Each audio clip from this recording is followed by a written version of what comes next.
अस्सलामुअलैकुम दोस्तों, मैं हूं एहसान और आप तमाम देखने और सुनने वालों को अस्सलामुअलैकुम। नाज़रीन इकरामी, इससे पहले हमारे चैनल पर आप स्पेशल एजेंट की 3 एक साथ सुन चुके हैं। अब किस्त नंबर 4 मुलाहिजा कीजिए। लेकिन आज की इस वीडियो को शुरू करने से पहले तमाम नए आने वाले दोस्तों से गुजारिश करेंगे कि अगर आपको हमारी वीडियो पसंद आ जाए तो वीडियो को लाइक करें, कमेंट में राय से आगाह करें और मज़ीद ऐसी वीडियोस के लिए हमारे चैनल को सब्सक्राइब करते हुए साथ में मौजूद बेल आइकन को दबाकर ऑल नोटिफिकेशन लाजमी सिलेक्ट करें ताकि हमारी हर नई वीडियो की नोटिफिकेशन आपको मिल जाए। तो चलिए दोस्तों, शुरू करते हैं अपनी आज की एपिसोड। डॉक्टर नाथन से बात कीजिए, इन्हें शायद रिपोर्ट दी गई है। मैं तो अभी यहाँ पहुँचा हूँ, कर्नल असलम ने कहा और रिसीवर डॉक्टर नाथन के हाथ में दे दिया। सर, मैं डॉक्टर नाथन बोल रहा हूँ। वारदात की इत्तला मिलते ही मैंने कानून के मुताबिक कर्नल शाह और डॉक्टर असलम को रिपोर्ट दे दी थी। अभी थोड़ी देर पहले कर्नल शाह ने मुझे रिपोर्ट दी है, डॉक्टर नाथन ने मौदबाना लहजे में कहा और फिर उसने सारी रिपोर्ट लफ्ज़ बलफ्ज़ दोहरा दी जो कर्नल शाह ने इसे बताई थी। इसका मतलब है कि मिलिट्री इंटेलिजेंस नाकाम हो गई है। अब कर्नल शाह ख्वामुख्वाह रिपोर्टों की तैयारी के चक्कर में केस को उलझाना चाहता है।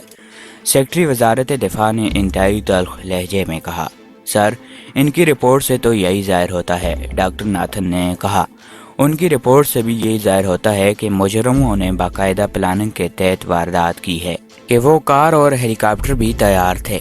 इन्हें शायद इस बात की इत्तला न थी कि हमने स्पेशल स्क्वाड्रन मिलिट्री इंटेलिजेंस के तहत तैनात कर रखा है, इसीलिए उन्होंने हेलीकॉप्टर के जरिए यहाँ से निकलने का प्रोग्राम बनाया था। बहरहाल ये मसला अब मिलिट्री इंटेलिजेंस के बस का नहीं है, अब इसे एग्जीक्यूटिव ही संभाल सकता है, सेक्रेटरी वजारत दिफा ने कहा।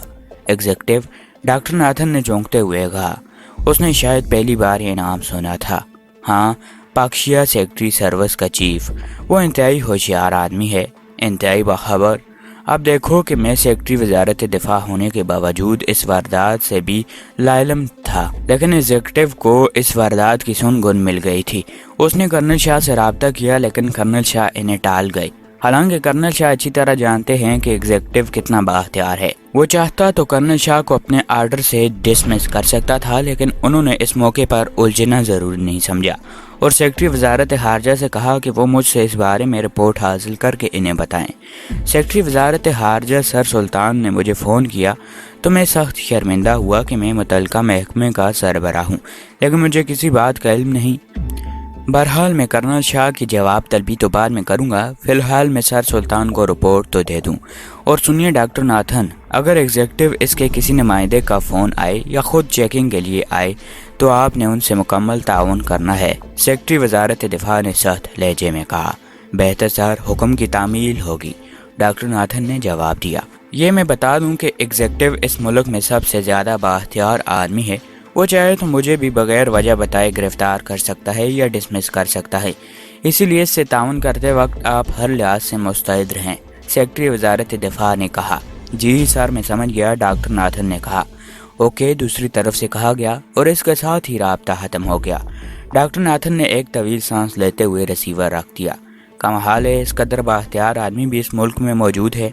डॉक्टर नाथन ने आंखें फाड़ते हुए कर्नल असलम से मुखातिब होकर कहा, एग्जीक्यूटिव की बात कर रहे हो, वो ऐसा ही आदमी है। एक बार मैं भी नादानी से इससे उलझ पड़ा था, फिर ऐसी डांट पड़ी कि नौकरी तो एक तरफ, जान के लाले पड़ गए। तब से मैंने कान पकड़ लिए हैं कि एग्जीक्यूटिव का नाम सुनते ही ना सिर्फ इससे तावन करूंगा बल्कि इसका फ़ोन सुनने के लिए भी खड़ा हो जाऊंगा। कर्नल असलम ने मुस्कुराते हुए कहा। झाड़? किसने झाड़ पिलाई?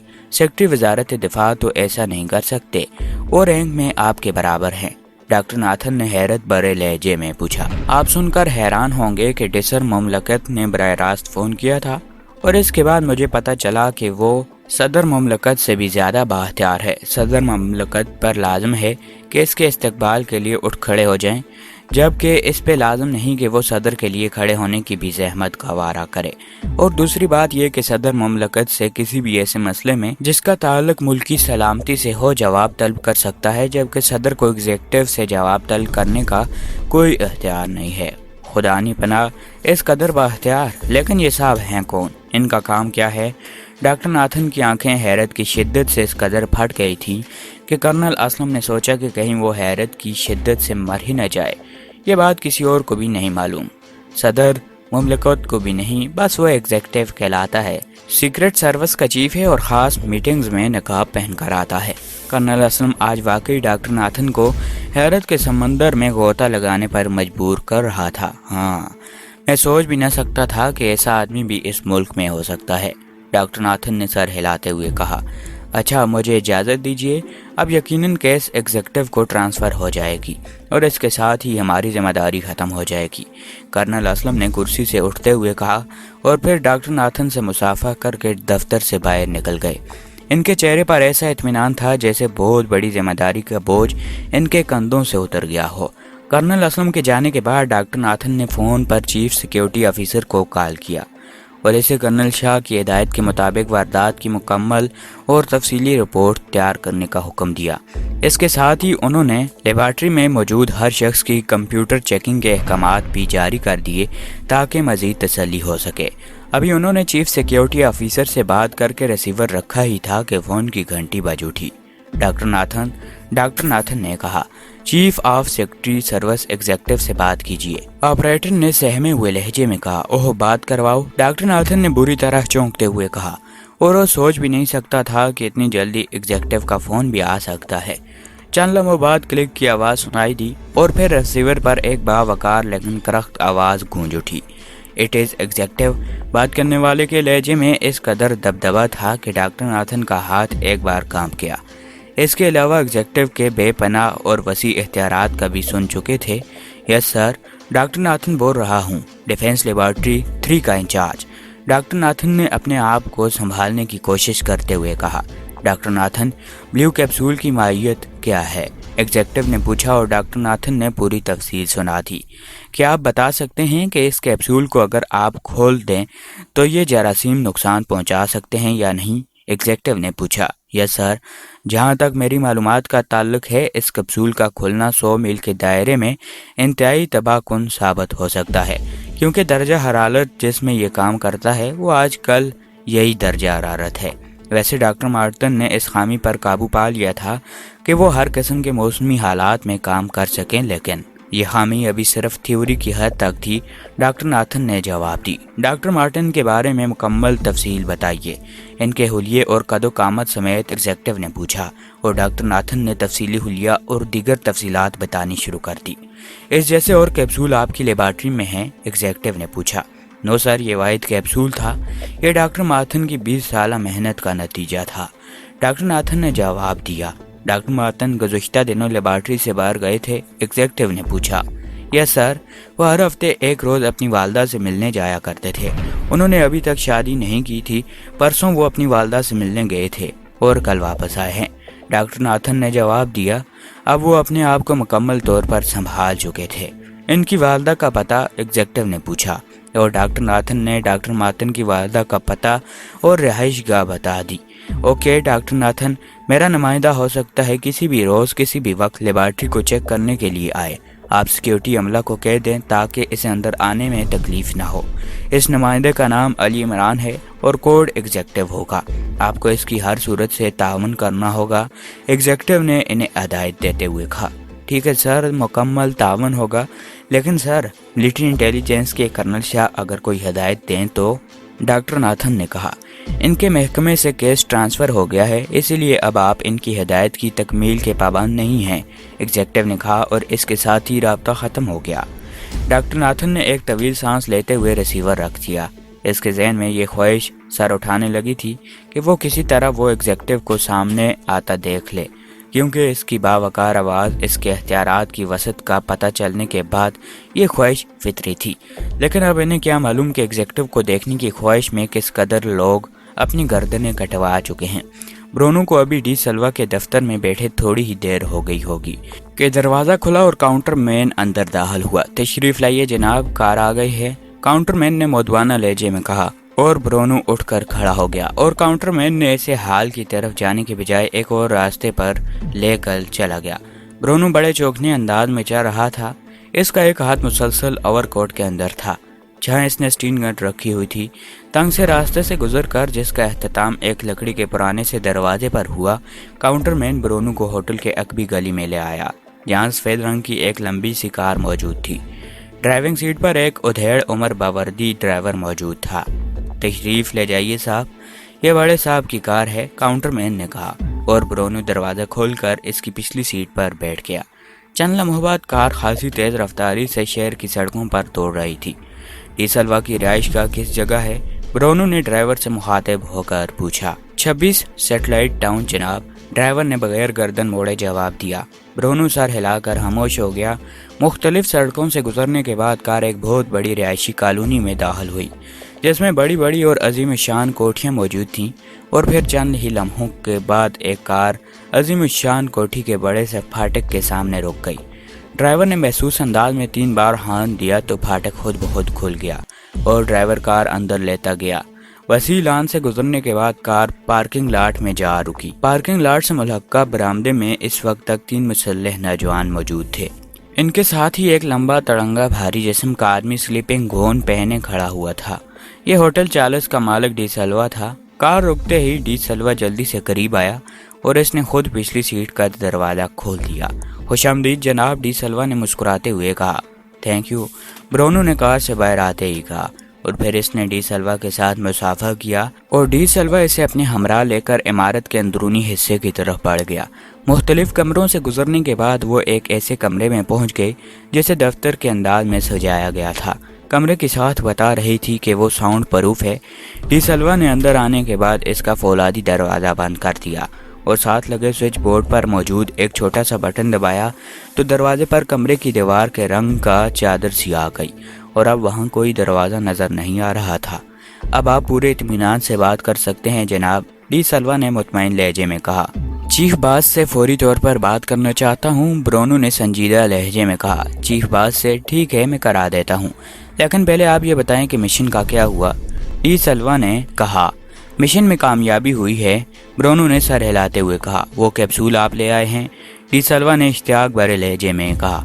आपको इससे मतलब? आप चीफ बास से मेरी बात कराइए, ब्रोनू ने इस बार तख्त लहजे में कहा। ये बातें मैं चीफ बास के हुक्म पर ही पूछ रहा हूँ। उन्होंने मुझे कहा था कि इन बातों की तसल्ली के अवध ही इनसे राब्ता कायम किया जाए, डिसल्वा ने खुश्क लहजे में कहा। क्या मतलब? क्या चीफ बास को इल्म था कि मैं आपके पास पहुंचूंगा, जबकि पहले और तरीकाकार इख्तियार किया गया था, ब्रोनू ने मशकूक लहजे में कहा। इस कहावत एक बार फिर तेज़ी से ओवरकोट के अंदर दाखिल हो गया। चीफ बास हर रास्ते के मुतल्लिक सोच रखता था जनाब, डिसल्वा ने कहा। सॉरी, मैं आपको इस बारे में कुछ नहीं बता सकता। अलबत्ता आप चीफ बास से बात कराइए, उन्हें मैं तफसील बता दूंगा, आप भी सुन लेना, ब्रोनू ने पहले से ज़्यादा खुश्क लहजे में कहा। ओके, जैसे आपकी मर्जी, बहरहाल मैंने अपना फ़र्ज़ अदा कर दिया है, डिसल्वा ने स्पार्ट लहजे में कहा, और फिर उठकर वो एक अलमारी की तरफ बढ़ गया। उसने अलमारी खोलकर एक जदीद साख्त का ट्रांसमीटर निकाला और इसे ब्रोनू के सामने मेज़ पर रख दिया, और इसके बाद वो इसकी फ्रीक्वेंसी दुरुस्त करने लगा। लीजिए, कॉल कर लीजिए, ये सुर्ख बटन दबाते ही चीफ बास से राब्ता कायम हो जाएगा। जब कॉल ख़त्म हो जाएगी तो मैं आ जाऊंगा, डिसल्वा ने कहा। क्या मतलब? आप कहाँ जा रहे हैं, ब्रोनू ने हैरत भरे लहजे में पूछा। जब आप मुझ पर एतमाद नहीं कर रहे तो मुझे साथ बैठना नहीं चाहिए। हाँ, अगर बास हुक्म दे तो और बात है, डिसल्वा ने खुश्क और नाराज़ लहजे में जवाब देते हुए कहा। जैसे आपकी मर्जी, ब्रोनू ने कहा। वो भी शायद अकेले में चीफ बास से बात करना चाहता था, और डिसल्वा सर हिलाता हुआ दरवाजे की तरफ बढ़ गया। उसने दरवाजे पर गिरी हुई चादर हटाई और फिर दरवाज़ा खोलकर बाहर चला गया। उसके बाद जाते ही जैसे दरवाज़ा बंद हुआ, दीवार की हम रंग चादर एक बार फिर दरवाजे पर आन गिरी। शायद ऐसा सिस्टम दरवाजे से बाहर भी मौजूद था। ब्रोनू ने इत्मीनान की एक तवील सांस लेते हुए ट्रांसमीटर का सुर्ख बटन दबा दिया। सुर्ख बटन दबते ही ट्रांसमीटर के कोने में लगा हुआ एक बल्ब तेज़ी से जलने बुझने लगा और ट्रांसमीटर में से सीटी की आवाज़ निकलने लगी। चंद लम्हों बाद ऐसी आवाज़ आने लगी जैसे पानी की शोरीदा सर मौजें साहिल से सर पटक रही हों, और आहिस्ता आहिस्ता एक मेकानी सी आवाज़ ट्रांसमीटर से बुलंद हुई। हेलो जगरफाल हेडक्वार्टर अवर। यह आवाज़ यूँ लग रही थी जैसे किसी रोबोट के हल्क से निकल रही हो, गैर इंसानी सी आवाज़। Hello Bronu, 01 special calling, chief boss over, Bronu ने तेज लहजे में कहा। Yes, wait for few second over, दूसरी तरफ से इसी मशीनी आवाज़ ने जवाब दिया, اور پھر چند لمحوں کی خاموشی کے بعد ایک بھاری آواز گونجی، یس چیف باس سپیکنگ اوور۔ بولنے والے کا لہجہ بے حد کرخت تھا۔ چیف باس، میں برونو بول رہا ہوں، میں نے بلیو کیپسول حاصل کر لیا ہے، لیکن جو طریقہ کار ہم نے نکلنے کا طے کیا ہوا تھا وہ ناکام ہو گیا ہے، اور میں اس وقت مقامی ایجنٹ ڈی سلوا کی رہائش گاہ پر موجود ہوں۔ اوور، برونو نے تیز لہجے میں کہا۔ تفصیل بتاؤ اوور، دوسری طرف سے پہلے سے بھی زیادہ کرخت لہجے میں پوچھا گیا۔ چیف باس، طے شدہ منصوبے کے مطابق ڈی سلوا کے آدمیوں نے ڈاکٹر مارٹن کی والدہ کو قتل کر دیا ہے، اور پھر جیسے ہی ڈاکٹر مارٹن وہاں پہنچا اسے بے ہوش کر دیا گیا تھا۔ چونکہ یہ پہلے سے طے شدہ تھا کہ میں نے اس کی جگہ لینی ہے، اسی لیے میں اس کا میک اپ کر لیا تھا اور ڈاکٹر مارٹن پر الٹرا ساؤنڈ چیکنگ میتھڈ استعمال کر کے اس سے تمام معلومات حاصل کر لیں۔ ابھی ڈاکٹر مارٹن سے تفصیلات معلوم کی جا رہی تھیں کہ اس نے دم توڑ دیا۔ وہ دل کا مریض تھا، اسی لیے زیادہ دباؤ برداشت نہ کر سکا۔ بہرحال میں اس میک اپ میں لیبارٹری پہنچ گیا۔ ایل میتھڈ میک اپ کی وجہ سے لیبارٹری کے پرانی checking computer make up check نہ کر سکے، اور میں اندر آسانی سے پہنچ گیا۔ اس کے بعد میں وقت مقررہ پر بلیو کیپسول حاصل کر کے خفیہ دروازے کو توڑ کر باہر آ گیا، جہاں کار لے کر تھریٹن اور اس کا ساتھی موجود تھا۔ وہاں سے ہم ایکس پوائنٹ پر پہنچے، جہاں ہیلی کاپٹر پروگرام کے مطابق کھڑا تھا۔ چنانچہ میں ہیلی کاپٹر میں سوار ہو گیا، لیکن ایئر فورس کے جنگی طیاروں نے ہیلی کاپٹر کو گھیر لیا۔ یہاں کی ملٹری ایجنسی ہماری توقع سے کہیں زیادہ تیز ثابت ہوئی ہے۔ بہرحال بچنے کے لیے میں پیراشوٹ کے ذریعے نیچے اتر گیا۔ جن پہاڑیوں میں اترا اسے فوج نے گھیر لیا، لیکن میں ان کے گھیراؤ توڑ کر نکل آیا۔ دارالحکومت کی نوائی کالونی میں ایک کوٹھی تھی، وہاں میں چھپا رہا۔ وہاں کے مالک کو قتل کر کے اس کا لباس پہن کر اس کالونی سے نکل آیا۔ اس کالونی کی ناکہ بندی کی گئی تھی، لیکن ظاہر ہے وہ برونو کا راستہ روک نہ سکتے تھے۔ چنانچہ وہاں سے میں ہوٹل چارلس پہنچا اور پھر وہاں سے ڈی سلوا کی رہائش گاہ پر آور۔ برونو نے پوری تفصیل بتاتے ہوئے کہا، تمہارا تعاقب تو نہیں کیا گیا اوور؟ چیف باس نے پوچھا۔ نو سر، میں اچھی طرح چیک کیا تھا اوور، برونو نے جواب دیا۔ تم نے اچھا کیا کہ فوری طور پر ڈی سلوا سے رابطہ قائم کر لیا۔ اب تم ایسا کرو کہ بلیو کیپسول ڈی سلوا کے حوالے کر دو، وہ مجھ تک پہنچ جائے گا۔ تمہیں ڈی سلوا ہمسایہ ملک کافرستان کی سرحد پار کرا دے گا، تم وہاں سے آسانی کے ساتھ ہیڈ کوارٹر پہنچ جاؤ گے اوور، چیف باس نے اسے ہدایت دیتے ہوئے کہا۔ لیکن سر، بلیو کیپسول میں ساتھ کیوں نہ لے جاؤں اوور، برونو نے ہچکچاتے ہوئے کہا۔ 01 جو میں کہہ رہا ہوں وہ کرو۔ تمہیں نہیں معلوم اب تک پورے ملک میں انٹیلیجنس تمہارے پیچھے لگ گئی ہوگی، اسی لیے تمہارا وہاں سے فوری طور پر نکلنا محال ہو جائے گا۔ جبکہ ڈی سلوا کسی لحاظ سے بھی مشکوک آدمی نہیں ہے، وہ آسانی سے بلیو کیپسول ایک سفارت خانے پہنچا دے گا، یہاں سے سفارتی بیگ کے ذریعے وہ انتہائی محفوظ طریقے سے مجھ تک پہنچ جائے گا۔ سمجھ گئے اوور، چیف باس نے انتہائی کرخت آواز میں کہا۔ ٹھیک ہے سر، جیسے آپ کا حکم اوور، برونو نے بجھے ہوئے لہجے میں کہا۔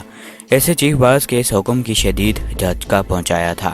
جس چیز کو وہ اپنی جان پر کھیر کر لایا تھا، وہ اسے ایک غیر اہم ایجنٹ کے حوالے کرنے کا حکم دے رہا تھا، جبکہ وہ جانتا تھا کہ ڈی سلوا کی 01 اسپیشل ایجنٹ کے سامنے ذرا برابر بھی حیثیت نہیں ہے۔